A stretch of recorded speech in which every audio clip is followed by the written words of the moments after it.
Good evening. ನಿದ್ದೆ ಆತಾ ಚಿನ್ನು? ನಿದ್ದೆ ಆತಾ ನಿಮ್ಮದು? ಹೆಂಗೆ ಮಲ್ಕೊಂಡಿದ್ರಿ ನೀವು? ಹೆಂಗೆ ಮಲ್ಕೊಂಡಿದ್ರಿ ಹಾಂ ಚಿನ್ನು? Hi everyone, welcome back to my channel Omkara Wonder World. ನೋಡಿರಿ, ನಮ್ಮ ಪಾಪು ಮಲೆಗಿದ್ದ, ಅವನಿಗೋಸ್ಕರ ತಿನ್ಲಿಕ್ಕೆ ಏನಾದರೂ ಮಾಡಬೇಕು ಅಂತ ಯೋಚನೆ ಮಾಡ್ತಿದ್ದೆ. ಆವಾಗ ಬಟರ್ ಫ್ರೂಟ್ ಇತ್ತು ಮನೆಯಾಗ. ಬಟರ್ ಫ್ರೂಟ್ ಸ್ಮೂದಿ ಮಾಡೋಣ ಅಂದ್ಕೊಂಡೆ.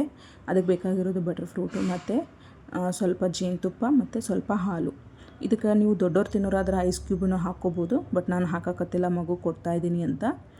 ಬಟರ್ ಫ್ರೂಟಿಂದ ಹೆಲ್ತ್ ಬೆನಿಫಿಟ್ ಕೂಡ ಜಾಸ್ತಿ ಅದಾವೆ ರೀ. ವಿಟಮಿನ್ ಸಿ, ವಿಟಮಿನ್ ಇ ಮತ್ತು ವಿಟಮಿನ್ ಕೆ ಐತಿ ಇದ್ರೊಳಗೆ. ಮತ್ತು ವೆಯ್ಟ್ ಮ್ಯಾನೇಜ್ಮೆಂಟ್ ಮಾಡಲಿಕ್ಕೆ ತುಂಬ ಹೆಲ್ಪ್ಫುಲ್ ಆಗುತ್ತೆ. ಹಂಗೆ ಕಾಸ್ಟ್ಲಿನೂ ಐತಿ, ಇಲ್ಲ ಅಂತಲ್ಲ. ನಾನು ನನ್ನ ಮಗನಿಗೆ ವೀಕ್ಲಿ ಟ್ವೈಸ್ ಆದರೂ ಕೊಡ್ತೀನಿ.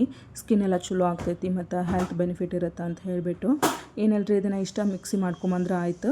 ನೋಡಿರಿ ಎಷ್ಟು ಮಸ್ತ್ ಸ್ಮೂದಿ ರೆಡಿ ಆಯಿತು. ಸೊ ಇಷ್ಟ ರೀ, ಇದು ಎಷ್ಟು ಸಿಂಪಲ್ ಐತೆ ರೆಸಿಪಿ ಮಾತ್ರ. ನೀವು ಒಂದ್ಸಲ ಟ್ರೈ ಮಾಡಿರಿ ಮನ್ಯಾಗ, ಹೆಂಗಿತ್ತು ಅಂತ ಹೇಳ್ಬಿಟ್ಟು ಕಮೆಂಟ್ ಮಾಡಿರಿ. ನಿಮ್ಗೆ ಯಾವ್ದಾರ ಬೇರೆ ರೆಸಿಪಿ ಬೇಕಿದ್ರೂ ಕಮೆಂಟ್ ಒಳಗೆ ತಿಳಿಸ್ರಿ. Thanks for watching. ಮತ್ತೆ ಸಿಗೋಣ ನೆಕ್ಸ್ಟ್ ವಿಡಿಯೋದಲ್ಲಿ. ಬಾಯ್ ಬಾಯ್.